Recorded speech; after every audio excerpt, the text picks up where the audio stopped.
नमस्कार, परीक्षा online classes में आप सभी लोगों का स्वागत है। आज हम लोग देखने वाले हैं, राज्य सरकार द्वारा जारी जो नवीन औद्योगिक नीति है, उसको देखेंगे। जो एग्ज़ाम की दृष्टि से जो भी महत्वपूर्ण तथ्य हैं, उसको हम एक-एक करके देखेंगे। नवीन औद्योगिक विकास नीति 2024 से 30 तक की इसकी समयावधि है। ये सबसे पहला यहाँ पर क्वेश्चन बनता है कि ये कौन से क्रम का है? तो ये 6वें क्रम का है, इसको याद रखेंगे। ये 6वें क्रम का है, 6वां है इसका क्रम। इसके पहले 2017 से लेकर के 19 तक चला था। उसके बाद 2019 से लेकर के 2024 तक चला था, जो 5वां क्रम का था। और 31 अक्टूबर 2024 को ये समाप्त हुआ। 2024 को ये समाप्त हुआ। और 1 नवंबर 2024 को, जो कि हमारे छत्तीसगढ़ राज्य की स्थापना दिवस भी है, उसी दिन हमारा जो 6वां है, आपका 6वां औद्योगिक नीति, उसका फिर से शुरुआत की गई या लागू की गई। तो ये इसको याद रखेंगे। इसमें से एक महत्वपूर्ण 6वां है और इसकी तिथि क्या है? 1 नवंबर 2024 से लेकर के इसकी तिथि होगी 1 नवंबर 2024 से प्रारंभ होकर के ये 31 मार्च 2030 तक चलेगी। तो यहाँ पर क्वेश्चन बनता है, तो उसको हमेशा आप ध्यान रखेंगे। कई बार क्या होता है, हम 5 साल का टर्नओवर 5 साल देखते हैं टाइम, और सीधा हम 24 से 5 जोड़ करके 29, या तो वहाँ पर आप ध्यान रखेंगे ये 30 तक चलेगा। 5 साल ही 5 साल से अधिक है। और डेट को फिलहाल क्योंकि अभी लागू हुआ है, तो आने वाले जितने भी एग्जाम है उसके लिए इंपॉर्टेंट है। यहाँ पर क्वेश्चन बन सकता है, तो डेट को आप बिल्कुल याद रखेंगे, 1 नवंबर से 31 मार्च 2030 तक। और उसके बाद नेक्स्ट है कि इसकी ध्येय वाक्य क्या है। जैसे अभी भारत का भी एक भारत सरकार भी अपना एक विज़न लेकर के, एक मोटो लेकर के चल रहा है।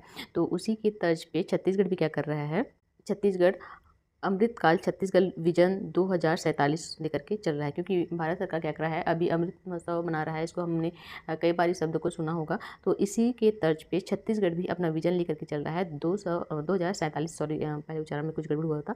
2047 तक अमृतकाल अमृतकाल छत्तीसगढ़ विजन 2047। अब इसमें हम क्या है, इसमें बहुत सारे पॉइंट आएंगे, बहुत सारे डेटा आएंगे। और कुल अगर हम छत्तीसगढ़ के सरकार की वेबसाइट पे जाकर के जो औद्योगिक नीति लागू किया गया है, उसको पूरा हम पढ़ना चाहेंगे, तो 100 से लेकर के 150 पेज में है।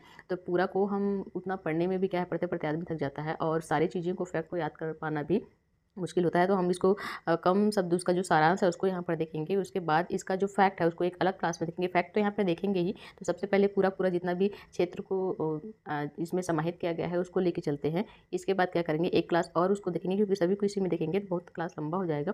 तो उसका एक और कहें कि और कंप्रेस करके क्लास को हम देखेंगे, जिसमें केवल हम फैक्ट रहेगा, और एग्ज़ाम के लिए अब जितने भी क्वेश्चन बन सकते हैं उसको हम देखेंगे। फिलहाल वो सारा चीज़ हम इसमें पढ़ेंगे, लेकिन क्लास इसमें थोड़ा सा लंबा होगा, थोड़ा इतना भी लंबा नहीं कि आप बोर हो जाएं।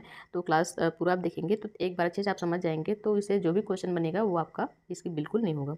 तो अब हम इसमें देखते हैं कि करके नीति का क्या लक्ष्य रखा गया है, तो उसको हम देखें।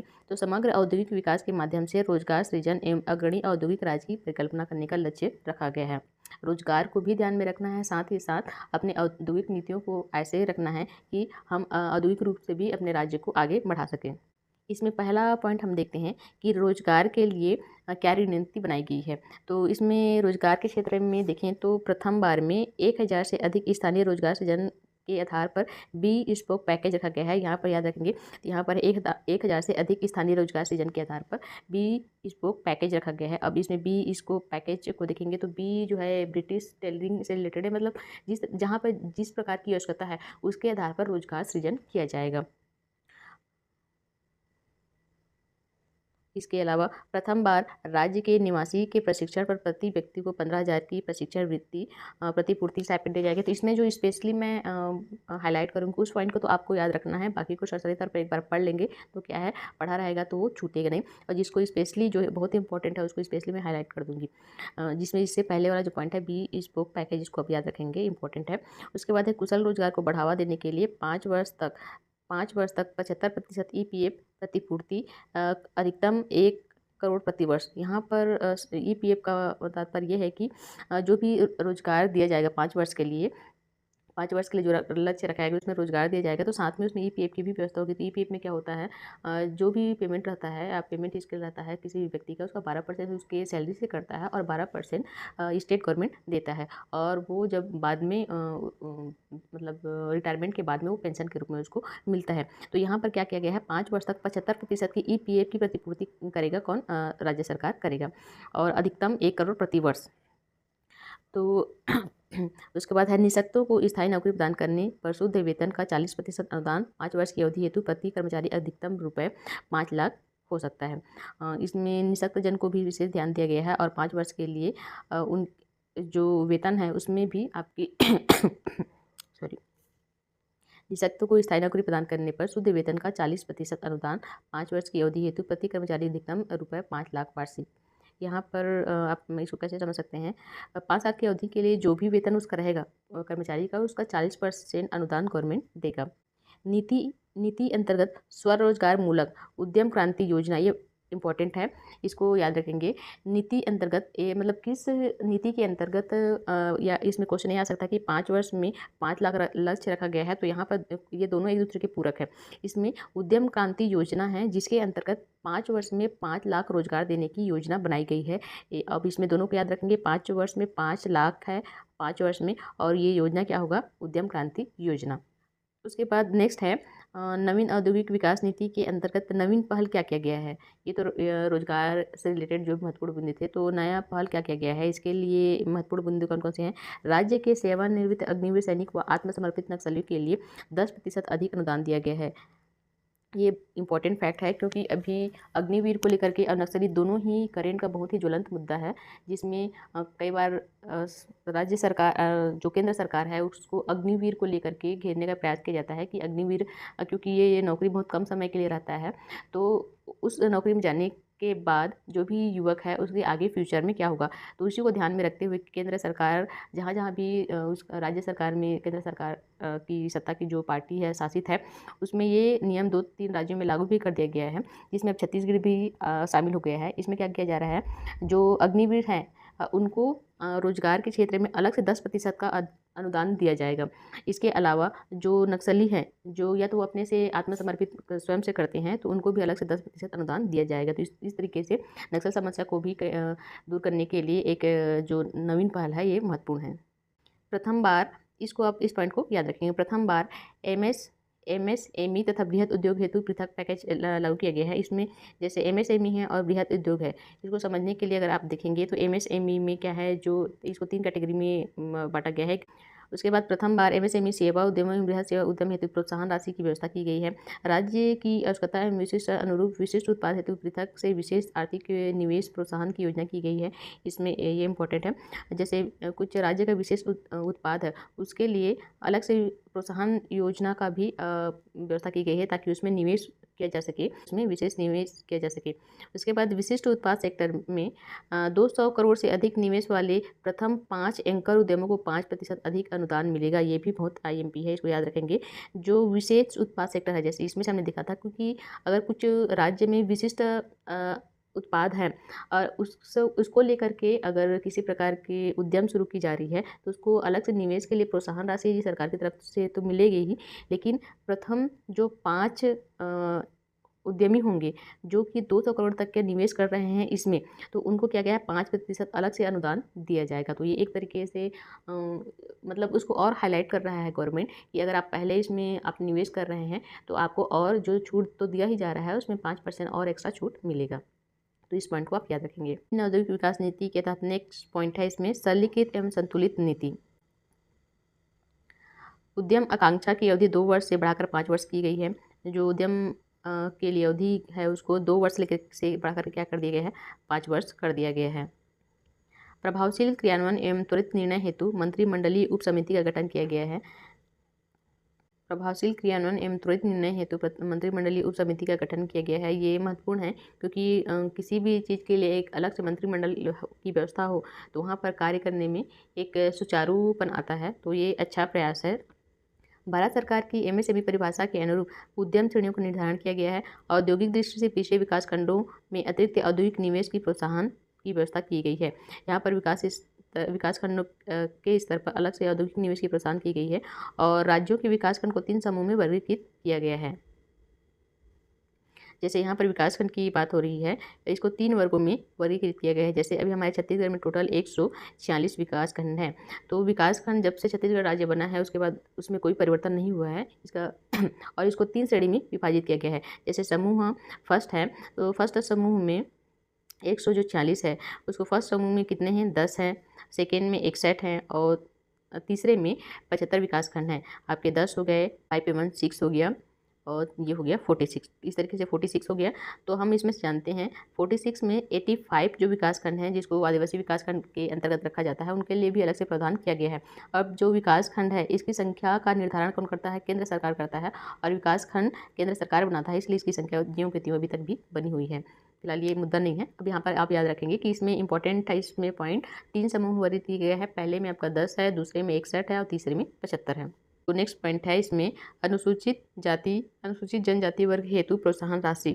इसमें बहुत सारे फैक्ट हैं, डेटा हैं, तो सभी तो याद नहीं होंगे। तो आप क्या करेंगे, जो महत्वपूर्ण है उसको मैं स्पेशली हाईलाइट कर दूंगी, उसको तो आप याद कर ही लेंगे। 1 से 2 बार अगर आप वीडियो को देखते हैं तो आसानी से सारा चीज़ याद हो जाएगा। अब हम देखेंगे जो अनुसूचित जाति और जनजाति है उनके लिए क्या क्या व्यवस्था किया गया है। स्थायी पूंजी निवेश अनुदान में क्या है, उद्यमवार विकासखंड वार 35 से 45% स्थायी पूंजी निवेश के लिए विकासखंड वार में 35 से 45% तक सॉरी थोड़ा खांसी है तो हो सकता है थोड़ा बीच में डिस्टर्बेंस होगा। उद्यम वार ये लाख में क्या हो सकता है, 35 से लेकर के 550 लाख तक हो सकता है। ब्याज में अनुदान कितना दिया जा सकता है, 45 से 55% और इसकी समयावधि क्या होगी, 6 से 8 वर्ष तक। विद्युत शुल्क छूट विकासखंड वार 6 से 10 वर्ष के लिए और भू प्रीमियम में छूट विभाग के अधीन औद्योगिक क्षेत्रों में भू प्रब्याजी में 100% छूट तथा भू फाटक की दर 1 प्रति एकड़ वार्षिक होगा। भूखंड में आरक्षण अन्य अनुदान अगर हम देखें तो पहले भूखंड में आरक्षण को देखें तो समूह 1 समूह 2 के विकासखंड में स्थापित औद्योगिक क्षेत्र में 25% और समूह 2 में 50% भूखंड का आरक्षण मिलेगा। और अन्य अनुदान स्टाम्प शुल्क और मार्जिन मनी आदि परिवहन में भी शुल्क मतलब अनुदान देने की व्यवस्था की गई है। जिसमें से जो इम्पोर्टेंट है उसको देखें तो देखिए, पहले इसमें आप स्थायी पूंजी निवेश में क्या है, इसमें 2% याद रखना है। एक तो स्थायी पूंजी निवेश जिसमें है तो एक तो 35 से 45%, 35 से 45 विकासखंड स्तर पर, ठीक है।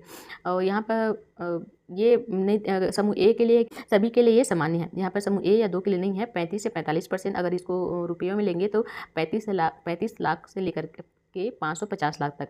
और ब्याज में कितना अनुदान मिलेगा, ये 45 से 55 तक। यहाँ 35 से 45 और 45 से 55, ठीक है। ब्याज मूलधन पे ही ब्याज दिया जाता है तो उसको रिलेट करके आपको इसको याद करेंगे तो याद हो गया इसको। उसके बाद विद्युत शुल्क क्या है, विद्युत शुल्क के लिए 6 से लेकर के 10 वर्ष तक विकासखंड वार 6 से लेकर के 10 वर्ष तक इसमें छूट दी गई है। और इसके अलावा भूप्रब्याजी इसमें महत्वपूर्ण है आपका भूखंड आरक्षण। यहाँ पर थोड़ा सा कन्फ्यूजन वाला है, यहाँ पर फंस सकता है क्वेश्चन, तो इसको आप स्पेशली याद रखेंगे। देखिए, समूह 1 और समूह 2 के लिए कितना परसेंट है, 25% आरक्षण और समूह 3 के लिए 50% भूखंड में आरक्षण दिया गया है। बाकी में तो और जितने भी है उसमें तो आरक्षण है, लेकिन स्पेशली उसको हाईलाइट नहीं किया है, तो इसमें से इसको आपको याद रखना है। और दूसरा आपके ब्याज पे अनुदान और जो निवेश है उस पर अनुदान 35 से आपके 45 से 55 उसको याद रखेंगे। उसके बाद में हम देखें तो स्टार्टअप सेक्टर हेतु प्रोत्साहन। अब इसमें क्या क्या है महत्वपूर्ण, कॉर्पस फंड राशि इसमें 50 करोड़ तक का कॉर्पस फंड का निर्माण किया गया है। 3 चरणों में सीड फंडिंग, संचालन और निरंतर संचालन एवं विकास हेतु अलग अलग राशि की व्यवस्था की गई है। इसमें कुछ टर्म्स है उसको आप अच्छे से समझ लीजिए। जैसे कॉर्पस फंड है, ये क्या है, राशि रुपये 50 करोड़। तो इसमें कितना कॉर्पस फंड के लिए दिया गया है, तो इसको इसमें इंपॉर्टेंट पॉइंट बन सकता है, तो इसको आप याद रखेंगे 50 करोड़ तक का। अब ये फंड्स किस तरह के, कॉर्पस फंड क्या होता है, जैसे ये कुछ क्रिटिकल सिचुएशन में, जैसे कि आप कोई भी उद्यम कर रहे हैं, सिंपल सा कोई सा भी आप एक ले लीजिए। मान लीजिए हमने एक इंडस्ट्री बनाया जहाँ पे क्या बन रहा है, बिस्किट बन रहा है। तो बिस्किट बन रहा है तो क्या हुआ, आप जैसे भी चल रहा है, कई बार क्या है, इसका सीजनल डिमांड बहुत अच्छा है, कई बार हो सकता है कि कंपनी थोड़ा लॉस में चल रहा है, तो जिस समय बहुत प्रॉफिट हो रहा है तो इसके पास तो क्योंकि कोई भी फैक्ट्री या उद्यम चल रहा है तो एक ही फैक्ट्री यहाँ पे नहीं होता, बहुत सारा होता है। उसको कच्चे माल चाहिए, ट्रांसपोर्टिंग का देना है, उसके अलावा बहुत सारे हैं, इसमें बिजली बिल है या जो भी मशीन चल रहे हैं उन पर आपका मेंटेनेंस का खर्चा है, कर्मचारियों के वेतन पे खर्चे हैं, तो बहुत सारे होते हैं। तो अगर प्रॉफिट अच्छा चल रहा है तो बैलेंस है, लेकिन कई बार ऐसा हो सकता है कि थोड़ा लॉस में जा रहा है कंपनी या फैक्ट्री, तो वहाँ पर बैलेंस करने के लिए भी एक बैकअप में फंड रखना पड़ता है। तो उसी फंड के लिए जिसको सामान्य यूज़ में नहीं लेना है, कुछ ऐसा सिचुएशन बनता है क्रिटिकल, तभी उस फंड का यूज़ करते हैं, उसको कहा जाता है कॉपर्स फंड। और इसके लिए 50 करोड़ के कॉपर्स फंड का निर्माण किया गया है। उसके अलावा क्या है, 3 चरणों में सीड फंड, जो फंड है उसको 3 चरणों में बाँटा गया है। सीड फंडिंग, सीड फंडिंग क्या है? सीड मीन्स क्या होता है? बीज। तो किसी चीज़ की शुरुआत करना है या आपको फैक्ट्री डालना है स्टार्टिंग, तो उसको सीड फंडिंग कहेंगे। उसके लिए 5 लाख की व्यवस्था की गई है। उसके बाद संचालन, संचालन मतलब सिंपल सा आपने स्टार्टअप कर लिया, लेकिन आगे आपको उसको ग्रो करना है, तो उसके लिए 3 लाख का। उसके अलावा कंटिन्यूटी के लिए कि आपने आपने संचालन भी कर लिया, अपना शुरू भी कर लिया है, लेकिन उसको आगे निरंतर चलाने के लिए भी, तो वहाँ पर 3 लाख। तो इसको याद रखेंगे, ये इंपॉर्टेंट है। सीड फंडिंग संचालन हेतु और निरंतर संचालन के लिए 5-3-3, 5-3-3। उसके बाद है क्रेडिट रिस्क फंड, राशि रुपये 50 करोड़ के क्रेडिट रिस्क फंड का निर्माण। ये भी क्रेडिट रिस्क फंड है, मतलब कुछ ऐसा सिचुएशन जो होता है क्रेडिट रिस्क, उसके लिए है स्पेशल। उसके बाद अन्य अनुदान, किराया अनुदान, स्टाम्प शुल्क से छूट, परियोजना परियोजना प्रतिवेदन अनुदान, गुणवत्ता प्रमाणीकरण अनुदान, तकनीकी पेटेंट अनुदान, जितने और भी होते हैं वो सारी चीज़ के लिए अनुदान की व्यवस्था की गई है। उसके बाद गैर वित्तीय सुविधाएं, श्रम कानून में स्वप्रमाणन, निवेशन हेतु प्लेटफॉर्म का निर्माण, शैक्षणिक संस्थाओं से समन्वय इत्यादि। यहाँ पर ये तो वित्तीय सुविधाएं तो मिल ही रहा है, गैर वित्तीय सुविधाएं भी दी जाएगी। वित्तीय सुविधाएं के स्वरूप उनको अनुदान दिया जाएगा, फंडिंग दिया जाएगी, ये है। गैर वित्तीय सुविधाएं क्या है? जैसे गैर वित्तीय सुविधाएं के लिए, जैसे मान लीजिए कर्मचारी चाहिए, तो कर्मचारी चाहिए तो कहीं ना कर्मचारी कहाँ मिलेंगे? कुशल कर्मचारी है तो किसी संस्थान से पढ़ लिख करके ही मिलेंगे। तो जितने भी जहाँ पे इस तरीके से जो टेक्निकल से रिलेटेड पढ़ाई होती है, जैसे आपका इंजीनियरिंग कॉलेज हो गया, आपका आईटीआई हो गया, ये सारे कॉलेजेस हैं या संस्थान हैं, वहाँ से सीधा आप टाई अप किया रहता है, वहाँ से सीधा कैंपस करके वहाँ से आप सीधे कर्मचारियों की भर्ती कर सकते हैं। तो दोनों तरीके से सरकार को एक तो रोज़गार भी मिल रहा है, उसके अलावा मतलब सुविधाएं भी दिया, दोनों को इसमें फ़ायदा हो रहा है। एक शैक्षणिक संस्थान को भी फ़ायदा हो रहा है और आपके जो उद्यम है उसको भी फ़ायदा मिल रहा है, क्योंकि उसको एक कुशल कर्मचारी प्राप्त हो रहा है। उसके बाद है इंक्यूबेटर्स को, इंक्यूबेशन सेंटर की स्थापना एवं संचालन में अनुदान। औद्योगिक विकास नीति, एमएसएमई उद्यमों को सामान्य एवं थ्रस्ट सेक्टर हेतु प्रोत्साहन। यहाँ पर एक वर्ड आ रहा है थ्रस्ट सेक्टर। थ्रस्ट सेक्टर को पहले आप समझ लीजिए किसको थ्रस्ट सेक्टर कहते हैं। थर्ड सेक्टर का तात्पर्य है कि ये भी एक इंडस्ट्री को जैसे ग्रो करते हैं, सेम वैसे ही है। थर्ड सेक्टर मतलब होता है जहाँ पे कच्चे उत्पाद के रूप में आपका बांस हो गया है, बांस हो गया या जितने भी कच्चे पदार्थ हैं, बांस हुआ, कपास हुआ, ये सारे पदार्थों का उपयोग करके, कच्चे माल का उपयोग करके एक उद्यम तैयार किया जाता है और उस उद्यम को ग्रो करके एक बड़े उद्यम के रूप में परिवर्तित किया जाता है, तो उनको कहा जाता है थ्रस्ट सेक्टर। जैसे मान लीजिए एक उद्यम है स्टील है, तो स्टील में क्या है, मिनरल्स की आवश्यकता पड़ेगी, तो अब यहाँ पर बांस का तो कोई उपयोग नहीं है, तो ऐसे प्राकृतिक चीज़ों को लेकर के उद्यम तैयार किया जाता है, तो उसको कहा जाता है थ्रस्ट सेक्टर। तो उनके लिए क्या प्रोत्साहन राशि की व्यवस्था की गई है, इसमें देखेंगे। नेट SGST की प्रतिपूर्ति, 5 से 10 वर्ष तक प्रतिपूर्ति, अधिकतम स्थायी पूंजी निवेश को 75 से 100% की व्यवस्था की गई है, अथवा स्थायी पूंजी निवेश अनुदान 30 से 45%, अधिकतम 30 से लेकर के 80 लाख तक का व्यवस्था किया गया है। ब्याज अनुदान 5 से 8 वर्ष के लिए 40 से 45%, या अगर देखेंगे तो 15 से 50 लाख तक। विद्युत शुल्क दिया गया है 5 से 10 वर्ष के लिए, और अन्य अनुदान जितने भी हैं आपके स्टाम्प शुल्क, मंडी शुल्क, मार्जिन मनी, दिव्यांग रोजगार और जितने भी हैं, ये सारे छूट दिए गए हैं। तो इसमें आपको याद रखना है आपके नेट, जैसे नेट SGST है, जैसे हमने पढ़ा है GST, उसके बाद अगर हम इसमें एस लगा देंगे तो स्टेट GST हो जाता है। अब इसमें आ रहा है नेट GST स्थायी, तो इसमें जैसे आपको SGST वो क्या है, स्टेट के लिए मिलता है। तो कोई भी उद्यम हम शुरू कर रहे हैं तो वहाँ पर उसको SGST भी देना पड़ता है, किसको, स्टेट गवर्नमेंट को। तो जब से GST आया है तो उसमें कहीं ना कहीं क्योंकि CGST सेंट्रल के लिए जाता है, GST गवर्नमेंट के लिए जाता है। तो कुछ कुछ चीज़ों में क्या होता है, स्टेट को कहीं लॉस होता है तो उसकी क्षतिपूर्ति क्या है सेंट्रल गवर्नमेंट करता है, तो उसको अनुदान के रूप में भी निवेश जब करेगा तो उसको क्षतिपूर्ति की जाएगी। तो ये इसकी व्यवस्था की गई है 5 से 10 वर्ष के लिए। और इस अधिकतम स्थायी पूंजी निवेश कर रहा है अगर 50 से 100%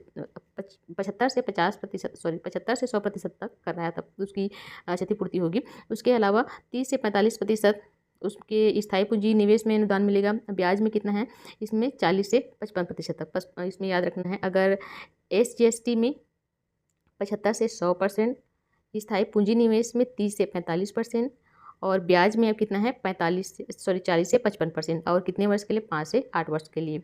और विद्युत शुल्क में 5 से 10 वर्ष के लिए छूट, ज़्यादातर ये 5 से 10 ही रहता है, कुछ कुछ जगह में स्पेशली जहाँ पर है उसको 11 वर्ष किया गया, 5 से 10 इसको याद रखेंगे। नेक्स्ट में सेवा श्रेणी के MSME ई उद्यमी हेतु प्रोत्साहन। अभी तक हमने अलग अलग का देखा है। इसमें नेट SGST में 10 वर्ष तक प्रतिपूर्ति की जाएगी। अगर 150% अधिकतम स्थायी पूंजी निवेश का 150% तक, स्थायी पूंजी में 35 से 45%, विद्युत शुल्क में 6 से 10, उसमें क्या था आपका 5 से 10, इसमें 6 से 10 वर्ष तक प्रतिपूर्ति की जाएगी, बाकी अन्य है तो उसमें तो रहेगा ही। सेवा श्रेणी के बृहद उद्यमों हेतु प्रोत्साहन, इसमें नेट SGST में 10 वर्ष तक, स्थायी में क्या है 30% तक और विद्युत शुल्क में 6 से 7 वर्ष तक, बाकी तो अन्य अनुदान तो रहेंगे ही।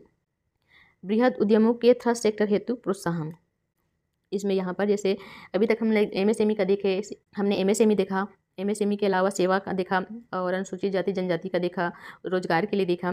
तो उसी तरीके से अब ये क्या है, आपके बृहद उद्यमों के थ्रस्ट सेक्टर हेतु प्रोत्साहन राशि की व्यवस्था किस प्रकार से की गई है उसको देखते हैं। इसमें नेट SGST में 8 से लेकर के 12 वर्ष के लिए प्रतिपूर्ति की जाएगी 100% पर, स्थायी पूंजी निवेश में 30% तक, 100 से लेकर के 150 करोड़ तक, और इसमें विद्युत शुल्क में छूट 8 से 12%। देखिए बृहद के लिए याद रखने, बृहद मतलब इसका वैल्यू भी बृहद है, इसमें 8 से लेकर के 12% तक। इसके पहले में क्या था, 5 से लेकर के 10%, 6 से लेकर के 10%, इस तरीके से होता था 8 से लेकर के, अब इसमें 12% बृहद के लेकर के विद्युत शुल्क वैल्यू इसमें लगा, तो इसको याद रखेंगे, विद्युत शुल्क छूट में 8 से लेकर के 12%।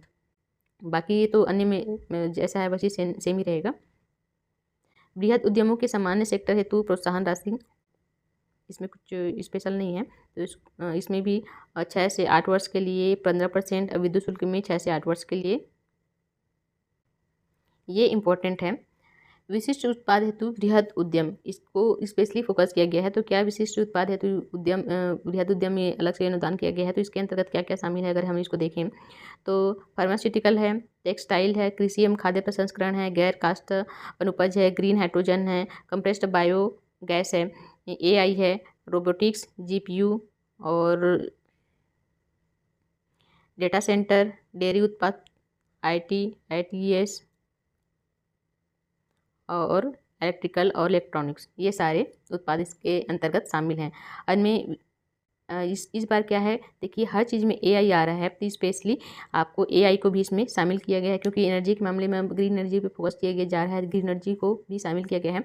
और रोबोटिक्स, ये चीज़ें क्या है, समय के साथ उद्योग में भी इनको ऐसे नहीं कि आप पूरी तरीके से AI को अभी के समय इग्नोर कर देंगे, क्योंकि हर चीज़ों में AI यूज़ हो रहा है, तो स्पेशली जब नीति भी बनाया जा रहा है तो उसको लेके बनाया जा रहा है। साथ ही एनर्जी का भी समस्या धीरे धीरे उत्पन्न हो रहा है, तो ग्रीन एनर्जी बुक में ना होकर के अब नीतियों में भी इसका प्रभाव देखने को मिल रहा है। प्रोत्साहन किस प्रकार से है, 12 वर्ष तक प्रतिपूर्ति दिया जाएगा नेट SGST में, स्थायी पूंजी निवेश में 30 से 50% है, में तो नहीं, खासकर इसमें 2 चीज़ें हैं, इसको याद रखेंगे, 12 वर्ष तक प्रतिपूर्ति नेट GST में, स्थायी पूंजी में 30 से 50%। उसके बाद लॉजिस्टिक्स सेक्टर हेतु प्रोत्साहन राशि देखेंगे, नेट GST में 5 से 9%, स्थायी पूंजी निवेश 35 से 55%, ब्याज में 6 से 11%, विद्युत शुल्क में 6 से 10। और ये वाला पॉइंट इंपॉर्टेंट है, इसको याद रखेंगे। कोर सेक्टर उद्योग को प्रोत्साहन की राशि, सबसे पहले आता है कि कोर सेक्टर में क्या क्या आते हैं, इसको ध्यान रखेंगे। नीति में कोर सेक्टर उद्योग का राज्य के लिए महत्व को ध्यान में रखकर इसे स्टील कोर सेक्टर एवं गैर स्टील कोर सेक्टर में विभाजित किया गया है। पहली बार क्या किया गया है, कोर सेक्टर को भी 2 श्रेणी में विभाजित कर दिया गया है। एक तो है आपका स्टील कोर सेक्टर और दूसरा है गैर स्टील कोर सेक्टर। इसको 2 भाग में पहली बार विभाजित कर दिया गया है। स्टील कोर सेक्टर के अंतर्गत उद्योग को नेट SGST प्रतिपूर्ति, विद्युत शुल्क, स्टाम्प शुल्क, पंजीयन शुल्क जितने भी हैं, इसमें प्रशिक्षण, वित्तीय प्रतिपूर्ति एवं 1000 करोड़ से अधिक के निवेश पर बी स्पोक पॉलिसी दिया जाएगा।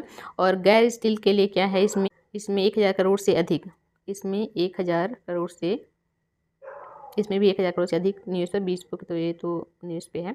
अब इसमें थर्ड सेक्टर नवीन औद्योगिक विकास नीति में देखें तो थर्ड सेक्टर और एमएसएमई सेवा श्रेणी के अंतर्गत किसको किसको रखा गया है, इसको देख लें। थर्ड सेक्टर के अंतर्गत ये इंपॉर्टेंट है, इसमें किसको शामिल किया गया है और कौन सा एमएसएमई सेवा श्रेणी में है, इसको आप देखेंगे तो ये क्वेश्चन यहाँ से बन सकता है। तो इसको आप अच्छे से ध्यान देंगे कि थर्ड सेक्टर में कौन सा है, एमएसएमई में कौन सा है। जैसे थर्ड सेक्टर में आपका है, थर्ड सेक्टर में फार्मास्यूटिकल एवं मेडिकल डिवाइस सेक्टर, कृषि, खाद्य एवं उद्यानिकी उत्पाद प्रसंस्करण, ऑटोमोबाइल सेक्टर, डिफेंस एवं एरोस्पेस सेक्टर, सूचना प्रौद्योगिकी IT, textile sector, engineering sector, वनोपज पर आधारित सेक्टर और उत्पाद आधारित थ्रस्ट सेक्टर।